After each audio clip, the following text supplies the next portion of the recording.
Alors, Rahim. Et donc, chers étudiants de la filière SMA S3, module probabilité statistique, salam alaikum wa rahmatullah.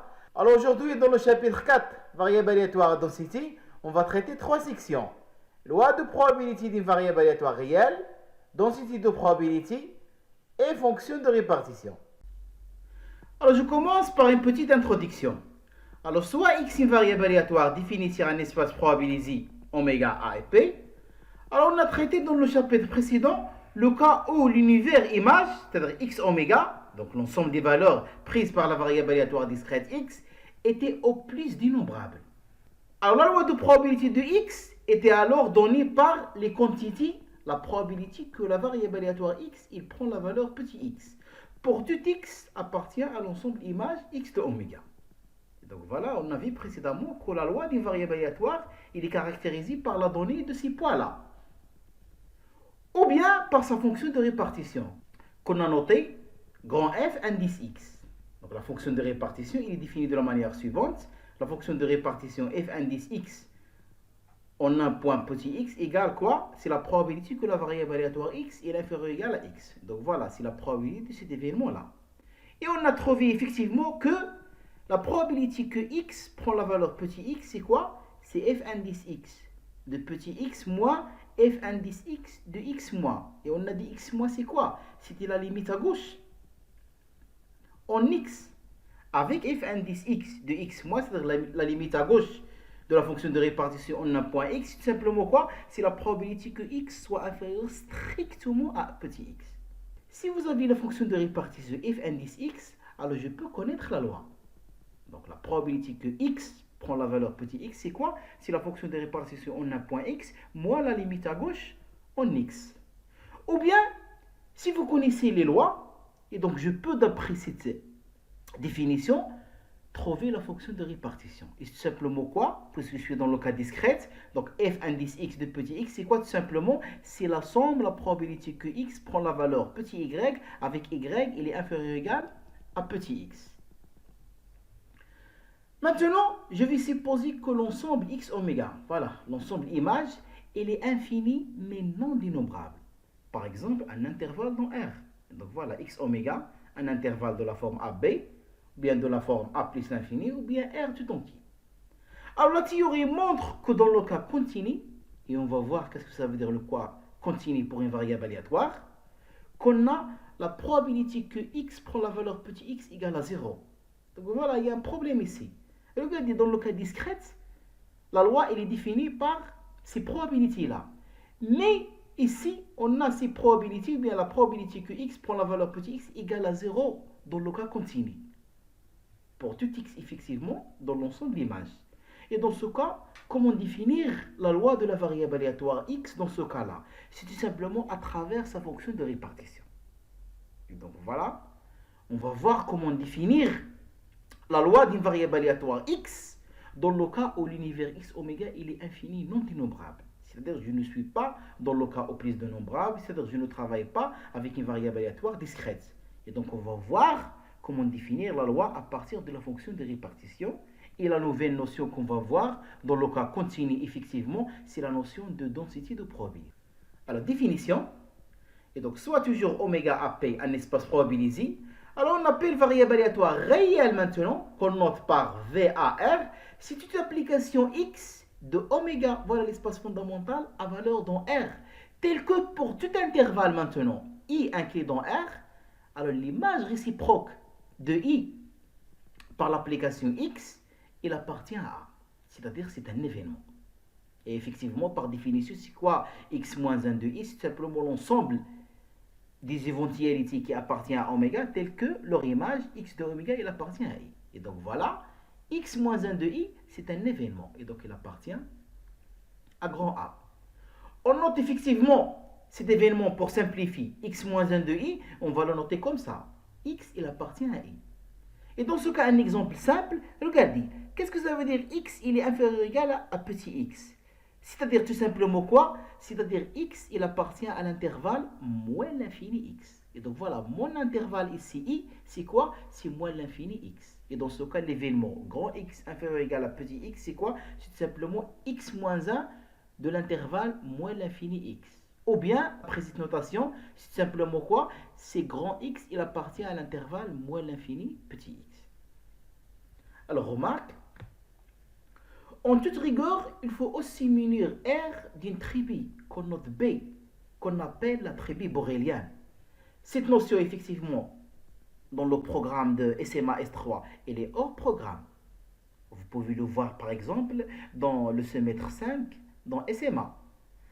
Alors, quoi qu'il en soit, nous ne considérons pour B que des intervalles ou bien des réunions d'intervalles qui sont toutes bien dans la tribu borélienne. Donc, regardez, vous avez ici x, une variable aléatoire de oméga à valeur dans R. Alors, la tribu de oméga, elle est là, c'est grand A. Donc voilà, ça c'est l'ensemble des événements. Et on a dit c'est quoi grand A? C'est une partie de oméga. Voilà, grand A, il est inclus dans P de oméga. Alors, sur oméga, on a la tribu A. Et donc, logiquement, sur R, on doit définir la tribu. C'est ce qu'on appelle, ou bien c'est ce qu'on a noté B. C'est la tribu B qu'on appelle la tribu borélienne. Et c'est quoi les éléments, effectivement, dans cette tribu? C'est tout simplement les intervalles ou bien les réunions d'intervalles. Alors, je donne un exemple. Alors, imaginez, on lance une flèche dans une cible centrée sous forme d'un cercle de rayon R égale à 1 mètre. Et donc, voilà. Vous avez ici la cible centrée et vous avez la flèche. Alors, si on s'intéresse à l'abscisse X, donc voilà la variable aléatoire réelle ici, c'est simplement quoi? C'est l'abscisse X de la position de la flèche par rapport au centre. Et donc, voilà. Voilà le centre. Alors, l'abscisse ici. Donc, voilà, je peux définir ici l'axe des abscisses X. Encore, je peux définir encore l'axe des ordonnées Y, mais je m'intéresse tout simplement à l'axe des X. Et donc, je m'intéresse à la position, ou bien l'abscisse de la position de la flèche par rapport au centre. Alors, effectivement, puisque j'ai un cercle de centre 1 mètre, alors tout simplement, c'est quoi l'ensemble des valeurs de la variable aléatoire réelle ici? C'est tout simplement l'intervalle moins 1, 1. Pourquoi? Vous avez ici le centre, c'est 0, le rayon, c'est 1, et donc vous avez ici le maximum, c'est 1 pour les valeurs positives, et la même chose ici, de l'autre côté, le maximum pour les valeurs négatives, ou bien la plus petite valeur des valeurs négatives, c'est simplement moins 1. Et donc x, il appartient à l'intervalle moins 1, 1. Et effectivement, j'ai ici une expérience aléatoire. Et donc, je peux définir une variable aléatoire. Pourquoi? Parce que lorsque je lance la flèche, je ne sais pas exactement bien, je ne peux pas prévoir d'avance c'est quoi l'abscisse ou bien la position que je vais obtenir par rapport au centre O. Alors maintenant, comme j'ai signalé, dans le cas d'une variable aléatoire réelle, comment définir la loi de probabilité? Alors, définition. Donc, soit x est une variable aléatoire réelle, définir oméga a p. Alors, on appelle loi de probabilité de x, bien qu'on note p indice x, c'est simplement quoi? C'est la probabilité image de p par l'application x, qui est définie effectivement pour tout intervalle i de R. Donc, voilà, on travaille avec des borréliens ici. Alors, p indice x de l'intervalle i, c'est simplement quoi? C'est la probabilité que x il appartient à i. Et on a dit c'est quoi cet événement-là? X appartient à i, c'est simplement quoi? C'est x moins 1 de i. Alors vous pouvez voir que p indice x, tout simplement c'est quoi ici? C'est tout simplement p rang x moins 1. Et donc voilà, c'est la probabilité image de p par l'application x. Alors proposition, effectivement p indice x c'est une probabilité sur R. Et il opère effectivement sur les intervalles, c'est-à-dire les éléments de la tribu borélien. Alors au début, j'ai un espace probabilisé oméga, s'attribue ou bien l'ensemble des événements, c'est grand A. La probabilité ici, c'est P. On a défini une variable aléatoire de oméga à valeur dans R. On a défini c'est quoi la loi de cette variable aléatoire, c'est P indice X. Alors on doit démontrer que P indice X, c'est une probabilité sur R. Et donc, il opère sur les intervalles, c'est-à-dire les éléments de la tribu borélienne. Alors, preuve. Donc, qu'est-ce qu'on doit démontrer? Il suffit de démontrer les trois axiomes de Kolmogorov. Alors, P indice X de I. Par définition, c'est quoi? C'est la probabilité que X il appartient à I. Encore, par définition, c'est quoi? C'est P de X moins 1 de I. Donc, voilà, la probabilité de cet événement-là. Alors, puisque P c'est une probabilité, et X moins 1 de I, il appartient à un grand A, et dans ce cas, la probabilité d'événement, il est compris entre 0 et 1. Et donc voilà. la probabilité de chaque intervalle i, donc P indice x de i, il est compris entre 0 et 1. Pourquoi? Tout simplement, comme j'ai signalé, P, c'est une probabilité. Maintenant, P indice x de R. Alors, par définition, c'est quoi? C'est P de x moins 1 de R. Alors, x moins 1 de R, puisque x est une application de oméga vers R, alors x moins 1 de R, simplement, c'est quoi? C'est oméga. Et la probabilité de oméga, puisque P c'est une probabilité, ben, égale à 1. Maintenant, soit IN, une suite d'intervalles de R. Et donc voilà, ce sont des éléments de l'attribut borélien B, qui sont deux à deux disjoints. Alors, on doit démontrer que P indice x de l'union des IN égale à tout simplement quoi? La somme sur N de P indice x de IN. Alors, par définition, P indice x de cette union, c'est quoi? C'est P de x moins 1 de cette union. Et x moins 1 de cette union, voilà, vous avez le résultat, c'est l'union de x moins 1 de IN. Alors, vous avez ici une union disjointe, puisque les IN ils sont disjoints 2 à 2, et donc vous avez une union des éléments disjoints 2 à 2. Alors, probabilité de l'union, voilà, puisque P c'est une probabilité, ben, le troisième axiome de Kolmogorov, c'est la somme des probabilités. Maintenant, P de x moins 1 de IN. Alors, par définition, c'est quoi ça? C'est P indice x de IN.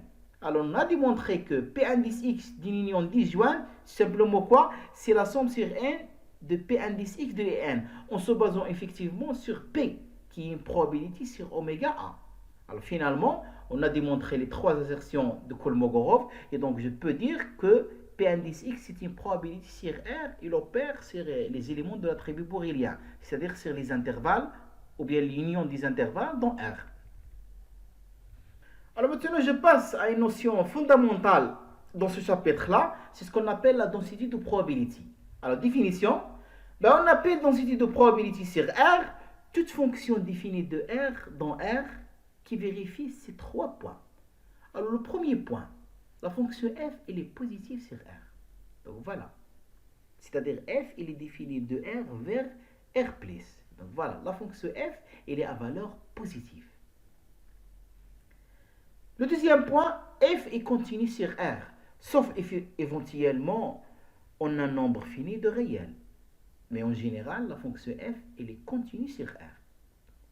Si j'ai des points de discontinuité de f sur R, c'est simplement un nombre fini de réels. Et le troisième point qui nous intéresse, voilà, l'intégrale sur R, c'est-à-dire de moins l'infini à plus l'infini de fx de dx égale à 1. Donc voilà, si vous avez ces trois points-là, je peux dire que f, c'est une densité de probabilité sur R. Voilà, exemple. Donc voilà le premier exemple de densité. Vous avez ici la densité f indice 1 de x, c'est quoi? Égal à 0 si x est inférieur à 0, égal à 1 si x est compris entre 0 et 1, et égal à 0 si x est supérieur strictement à 1. Et donc voilà la courbe ou bien le graphe de la fonction f indice 1 de x. Alors je peux vérifier facilement que l'intégrale sur R de cette fonction égale à 1. Pourquoi? Parce que dans ce cas, puisque vous avez une fonction positive ici, donc vous voyez que le graphe il est au-dessus de l'axe des abscisses. Et donc vous avez une fonction positive. Alors l'intégrale ici maintenant de f, c'est tout simplement quoi? C'est la surface ou bien c'est l'aire de ce carré-là. Et l'aire de ce carré-là, c'est tout simplement quoi? Égal à 1. Et donc vous avez une fonction positive. Elle est discontinue en 0 et 1. Et donc voilà, vous avez un nombre fini de points de discontinuité. Elle est positive. Et l'intégrale ici, c'est-à-dire la surface, égale à 1. Et donc je peux dire que f1, c'est une densité de probabilité. La même chose ici. Vous avez cette fonction f2 égale à 0 si x est inférieur ou égal à moins 1. Donc voilà, elle est là. Égale x plus 1 si x est entre moins 1 et 0. Donc voilà, vous avez ce segment-là. Égale moins x plus 1 si x est compris entre 0 et 1. Et donc voilà, vous avez encore ce segment-là. Donc voilà, ici il est croissante et ici il est décroissante. Et si x est supérieur strictement à 1 égale à 0, voilà. Si x est supérieur strictement à 1 égale à 0. Alors je peux voir facilement ici maintenant que cette fonction il est continue. Donc voilà, il n'y a pas un point de discontinuité. En plus, il est positif. Voilà, le graphe il est toujours au-dessus de l'axe des abscisses. Et l'intégrale maintenant de cette fonction sur R, simplement quoi? C'est la surface de ce triangle-là. Alors la surface de ce triangle, c'est simplement quoi? Égale à 1. Ici vous avez la surface, c'est 1 demi, plus 1 demi, donc la surface ça donne 1. Et donc finalement, je peux dire que F2, c'est une densité de probability sur R. Alors une autre définition, donc soit X est une variable aléatoire définie sur oméga à P, alors X il est discontinu, donc voilà ce qui nous intéresse. Ou bien il est à density. Lorsqu'il existe une fonction qui est positive, donc voilà pour définir une densité de probability. Je dois avoir une fonction positive, je vais la noter f indice x. Voilà, il est lié à la variable aléatoire réelle x. Il est défini de R dans R, puisqu'effectivement il est positif, et donc il est à valeur dans R+, tel que pour tout A qui est inférieur ou égal à B, et effectivement A et B, ils peuvent prendre les valeurs moins l'infini et plus l'infini. Alors P indice x de cet intervalle-là, voilà, la probabilité que x il appartient à l'intervalle AB, c'est-à-dire la probabilité que x il est compris entre A et B. Alors si la variable aléatoire x elle est continue, ou bien il est à densité f, et donc la probabilité de cet événement c'est simplement quoi? C'est l'intégrale de A à B de la densité f indice x de x fois dx. Et effectivement, ici vous avez une intégrale, et la fonction ici elle est positive, et donc cette intégrale tout simplement quoi? C'est une surface. Donc voilà l'intégrale entre A et B, et vous avez ici une fonction positive. Alors cette probabilité x compris entre A et B, c'est-à-dire l'intégrale de A et B, f indice x de dx, simplement quoi? C'est la surface de ce domaine-là. Alors une remarque très importante, alors si x est une variable aléatoire de densité fx, donc voilà, je suis dans le cas continu. Et comme j'ai signalé dans l'introduction, alors par définition, P indice x du singleton x, c'est-à-dire la probabilité que x prend la valeur petit x. Alors c'est quoi le singleton x? Simplement l'intervalle xx. Et donc voilà, x prend la valeur petit x, c'est-à-dire x il est compris entre x et x. Alors si j'applique la définition précédente, c'est quoi? C'est l'intégrale de x à x, f indice x, x dx, égale à 0. Et donc la probabilité que x prend une valeur petit x égale à 0 lorsque je suis dans le cas continu, c'est-à-dire la variable x, il possède une densité f indice x. C'est pour cela qu'on a signalé dans l'introduction, dans le cas continu, cette probabilité égale à 0. Alors, pour trouver la loi de probabilité de la variable aléatoire x, ou bien, je vais chercher sa densité f indice x, ou bien, comme j'ai signalé dans l'introduction, il suffit de chercher la fonction de répartition. Et on va voir un théorème fondamental qui donne le lien entre la fonction de répartition et la densité de probabilité dans le cas continu. C'est-à-dire lorsque x il possède une densité f indice x. Alors, définition, et ça c'est déjà signalé dans le cas d'une variable aléatoire discrète. Si vous avez x une variable aléatoire réelle définie sur un espace probabilisé oméga a et p, alors la fonction de répartition de x qu'on note f indice x, simplement quoi? C'est une fonction qui est définie sur R de la manière suivante. F indice x de petit x, simplement quoi? C'est la probabilité que x soit inférieur ou égal à x. Et par définition, on a dit c'est quoi cette probabilité?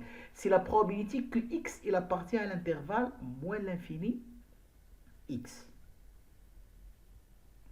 Alors, proposition, si je me donne x une variable aléatoire définie sur un espace probabilisé oméga à p de densité f indice x. Donc voilà, je suis dans le cas continu. Et je note f indice x, sa fonction de répartition. Alors, voilà le premier point. Pour tout x dans R, la fonction de répartition en un point x, simplement quoi? C'est l'intégrale de moins l'infini à x. Voilà, le x qui est là, elle est là. Et ici, qu'est-ce que je vais poser? La densité de probabilité. Et vous voyez, ça c'est très important. Mais cette égalité, il est très importante. Il donne le lien entre la fonction de répartition et la densité de probabilité pour une variable aléatoire continue.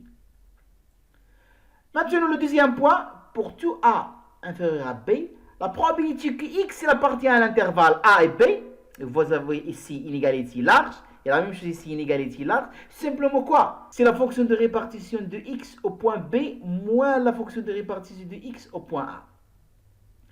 Et le troisième point, puisque je travaille dans le cas continu, donc vous avez ici une densité. Et comme on a signalé, dans le cas continu, c'est-à-dire si vous avez une densité, c'est quoi la probabilité que x prend la valeur A ou bien x prend la valeur B? Égale à 0. Et dans ce cas, quelle qu'il ait une probabilité avec des inégalités strictes ou bien des inégalités larges, c'est la même chose. C'est-à-dire la probabilité que x soit compris entre A et B strictement, ou bien ici large et ici strict, ou bien ici strict et ici large, ou bien ici large et large, toujours je vais obtenir le même résultat, c'est-à-dire c'est quoi? C'est l'intégrale entre A et B la densité ici fois dx. Mais ça, comme j'ai signalé, il est réservé au cas continu. C'est-à-dire lorsque la variable aléatoire x, il possède une densité f indice x. Et dans ce cas, travailler avec des inégalités strictes ou bien des inégalités larges, à droite ou à gauche, c'est la même chose. Toujours, c'est l'intégrale entre les bornes a et b, et ici, vous mettez la densité. Alors, preuve. Alors, je vais commencer par le premier point. Alors, par définition de la fonction de répartition, on a des f indice x, on a point x, c'est quoi? C'est la probabilité que x soit inférieur ou égal à petit x. C'est-à-dire, c'est la probabilité que x il appartient à l'intervalle moins l'infini x. Donc voilà, c'est p indice x de l'intervalle moins l'infini x. Voilà, la probabilité que x il appartient à l'intervalle moins l'infini x. Et ça, par définition, c'est quoi? C'est l'intégrale entre les bornes de cet intervalle-là. Voilà, l'intégrale de moins l'infini à x. Et ici, j'ai changé effectivement la variable. J'ai mis ici. Alors ici, j'ai mis le t au lieu de x. Et donc, vous voyez, le point ici, x, qui est dans la fonction de répartition, c'est ici la borne supérieure dans l'intégrale. Maintenant, le deuxième point. Je veux prouver que la probabilité que x compris entre a et b égale f indice x de b moins f indice x de a. Alors, par définition, la probabilité que x il est compris entre a et b. Alors, d'après la définition précédente, c'est simplement quoi? C'est l'intégrale de a et b, f indice x de petit x dx. Et cette intégrale-là, je peux l'écrire de la manière suivante, effectivement en utilisant la relation de Charles. C'est l'intégrale de moins l'infini à b, moins l'intégrale de moins l'infini à a. Et ça, d'après le premier point, voilà, le premier point, elle est là. F indice x de petit x, c'est quoi? C'est l'intégrale de moins l'infini à x, la densité ici. Le x qui est là, elle est là. Alors maintenant, regardez. Vous avez ici le b, donc voilà, c'est notre x. Et ici, vous avez le a, c'est notre x, elle est là. Et donc, la probabilité que x, il appartient à l'intervalle a et b, c'est simplement quoi? C'est la fonction de répartition au point b moins la fonction de répartition au point a. Ou bien si vous avez une densité, ou bien si je veux utiliser la densité de probabilité, c'est simplement quoi? C'est l'intégrale entre a et b, f indice x de petit x. Maintenant, le troisième point, comme j'ai signalé, puisque je suis dans le cas continu, donc je travaille avec une densité, on a dit que la probabilité que x prend la valeur a égale à 0. Et la probabilité que x prend la valeur b égale à 0. Et mon intervalle, l'intervalle ici a et b, c'est simplement quoi? C'est l'intervalle a et b strictement ayant les deux singlotons. Et dans ce cas, la probabilité de cet événement, c'est quoi? C'est la probabilité de cet événement plus la probabilité de cet événement-là. La probabilité de cet événement, c'est quoi? C'est cette probabilité plus cette probabilité, c'est 0. Et dans ce cas, je vais obtenir que la probabilité que x soit compris entre a et b avec des inégalités larges égale la probabilité que x soit compris entre a et b avec des inégalités strictes. Et je peux obtenir effectivement le même résultat si ici, je garde inégalité large et ici inégalité stricte. Ou bien je vais faire l'inverse. Ici inégalité stricte et ici inégalité large. Et toujours le point fondamental que j'ai utilisé ici, c'est quoi? Dans le cas continu, c'est-à-dire si j'ai une densité, la probabilité que x prend un singularité, c'est simplement quoi? Égale à 0. Alors, exemple, donc soit x est variable aléatoire réelle définie sur un espace probabilisé oméga et p de densité. Et donc voilà, la densité est définie de la manière suivante. F indice x, on a point x égale à quoi? 0 si x est négatif. Et lambda exponentielle moins lambda x si x est positif. Avec lambda, une constante strictement positive. On va voir dans la suite que c'est simplement quoi? C'est la loi exponentielle. Alors, par définition, la fonction de répartition, on a point x. Effectivement, si x est négatif, égale à 0. Donc voilà, ça c'est par définition ici, dans la densité f indice x. Maintenant, si mon x est strictement positif, alors f indice x de petit x, c'est quoi? C'est la probabilité que x soit inférieur ou égal à petit x.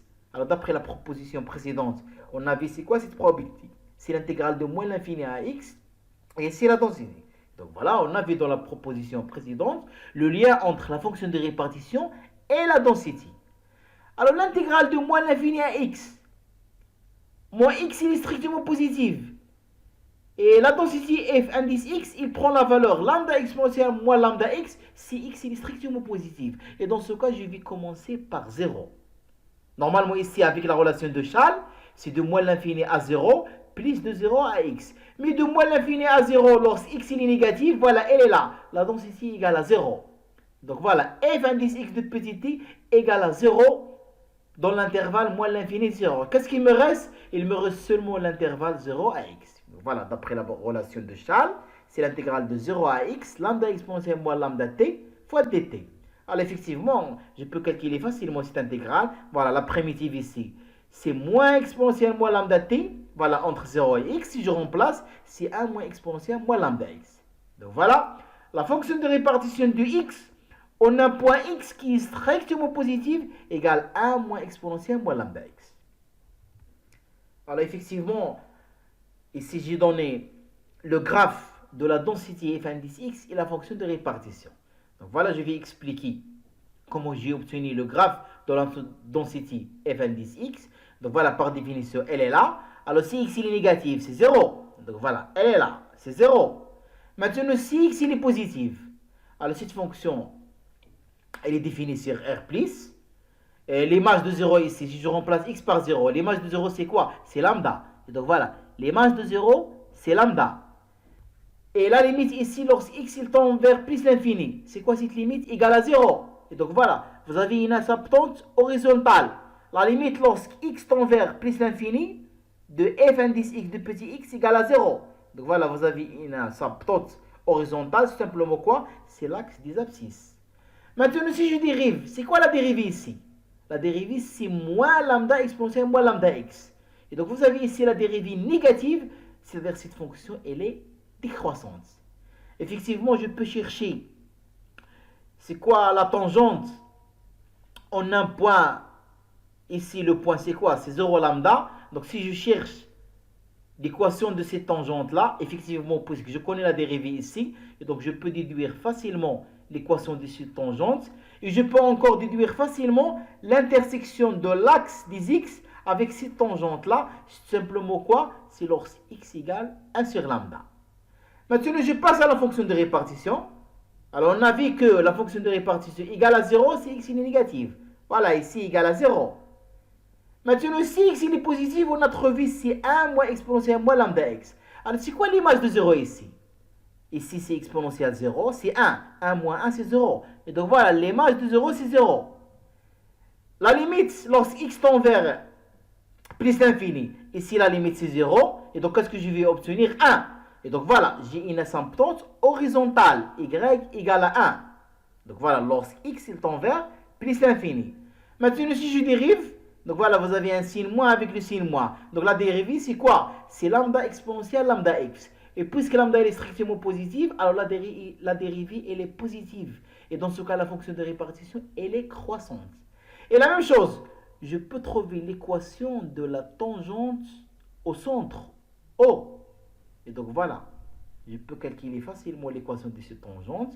Et je peux vérifier facilement que c'est quoi l'image de 1 sur lambda avec cette tangente-là égale exactement 1. Alors dans ce résultat-là, je peux encore donner plus de propriétés de la fonction de répartition et le lien avec la densité de probabilité. Et effectivement, la preuve ici, il est admise. Alors, si vous avez x, une variable aléatoire réelle définie sur un espace probabilisé oméga à p, de densité f indice x. Voilà, je suis dans le cas continu. Et f indice grand x, sa fonction de répartition. Alors, le premier point, il est facile à démontrer. F indice x, c'est une fonction qui est croissante et elle est à valeur dans 0,1. Le deuxième point, qui demande plus de technique mathématique, la limite lorsque x tend vers moins l'infini de la fonction de répartition, on a un point x égale à 0. Et la limite lorsque x tend vers plus l'infini de la fonction de répartition au point x égale à 1. Le troisième point, la fonction de répartition, elle est continuellement dérivable, sauf peut-être en un point fini de points. Et on a encore en tout point x où f il est continu. Alors la dérivée de la fonction de répartition, c'est simplement quoi? C'est la densité. Alors cette égalité il sera très importante du chapitre là, lorsque on doit chercher la densité ou bien la loi des variables aléatoires x dans le cas continu. Alors pour chercher la loi, je dois chercher la fonction ou bien la densité de probabilité. Alors comment chercher la densité de probabilité? Je passe par la fonction de répartition, je cherche la fonction de répartition grand F indice X, et puis effectivement, je travaille avec une densité, je suis dans le cas continu, alors à travers ce résultat-là, je dérive la fonction de répartition, et dans ce cas, je trouve la fonction, bien la densité de probabilité. Et donc ça, c'est très important comme résultat pour trouver la densité ou bien pour caractériser la loi d'une variable aléatoire X continue. Et voilà le quatrième point, ce qu'on appelle la caractérisation de la loi. Alors, deux variables aléatoires réelles continues, c'est-à-dire à densité, elles ont la même loi si et seulement si elles ont la même densité. Alors, pour clarifier les choses, je vais donner quelques exemples.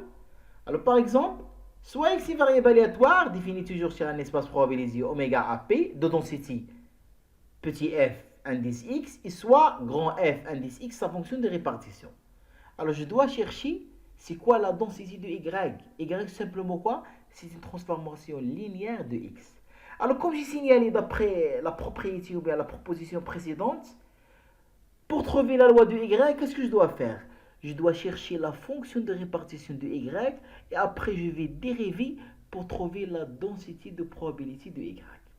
Donc voilà, ce point est très fondamental pour caractériser la loi de y ou bien pour chercher c'est quoi la densité de probabilité de la variable aléatoire y.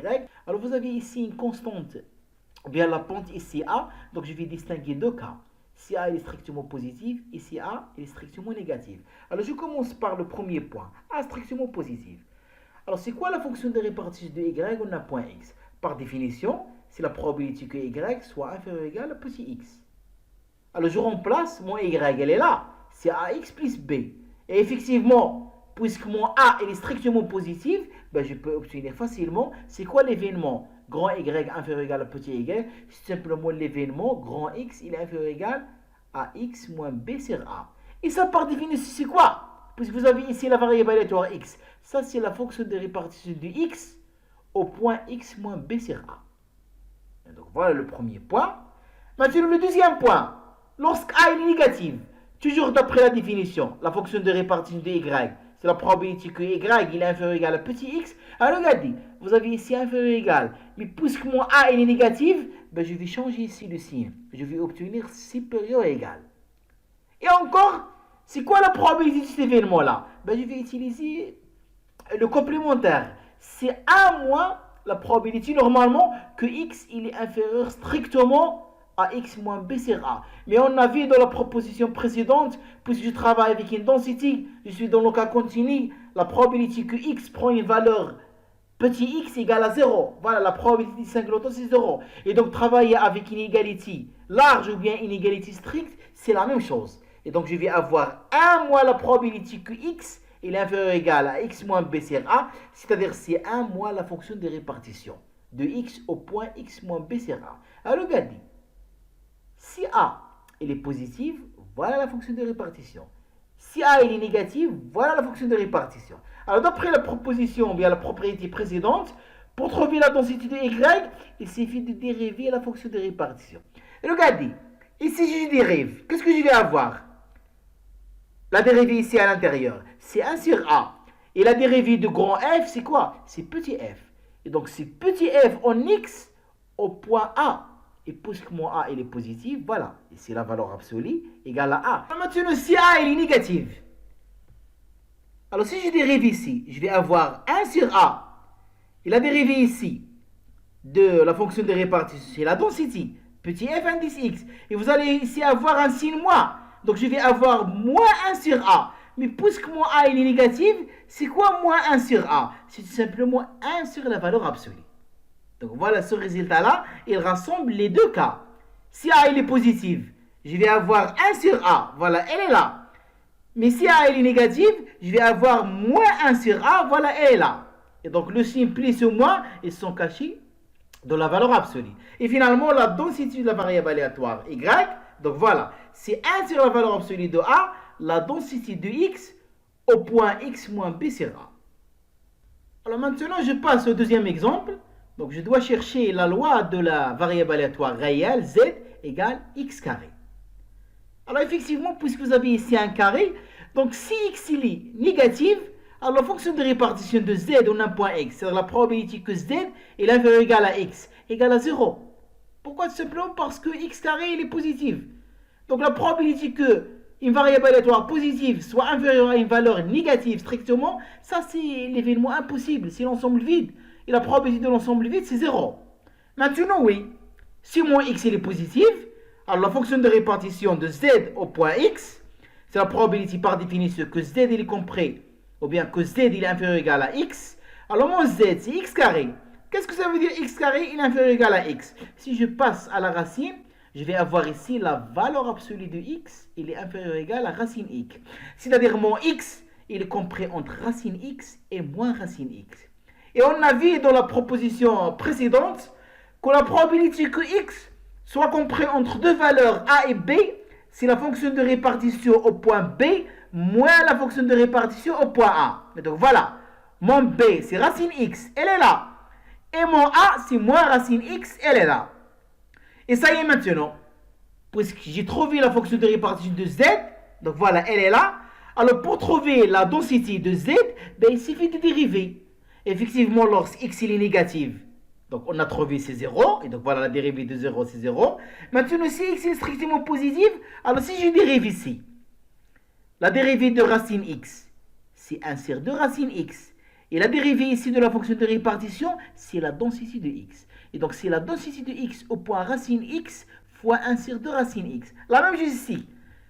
La dérivée de la racine, elle est là.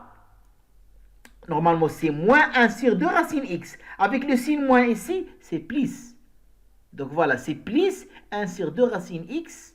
Et ici, la dérivée de la fonction de répartition, c'est la densité de x. Au point, effectivement, le a, c'est quoi? C'est moins racine de x. Et finalement, je termine avec ce troisième exemple. De trouver la loi de la variable aléatoire i. Tout simplement quoi? C'est l'exponentielle x. Alors la même chose. L'exponentielle est toujours strictement positive. Et donc, si mon x il est inférieur strictement à 0, ben, la probabilité que i il est inférieur ou égal à x, voilà, l'exponentielle inférieure à une valeur négative stricte, c'est évidemment toujours, ou bien c'est comme l'exemple précédent, c'est l'ensemble vide, et donc la probabilité est égale à 0. Maintenant, si mon x il est strictement positif, alors par définition, la fonction de répartition d'un point x, c'est la probabilité que i il est inférieur ou égal à petit x. Mon i c'est quoi? C'est exponentielle x.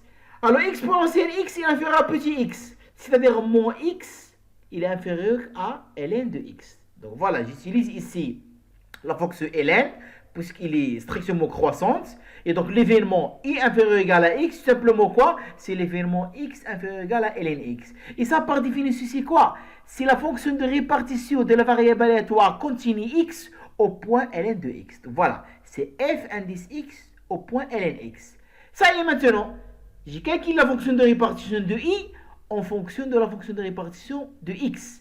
Alors pour trouver la densité de i, ben, il suffit de dériver. Si je dérive la fonction de répartition de i, c'est-à-dire je vais dériver cette fonction, alors la dérivée ici de grand f, c'est la densité. Petit f indice x. Et la dérivée ici, dérivée ln, c'est tout simplement quoi? C'est 1 sur x.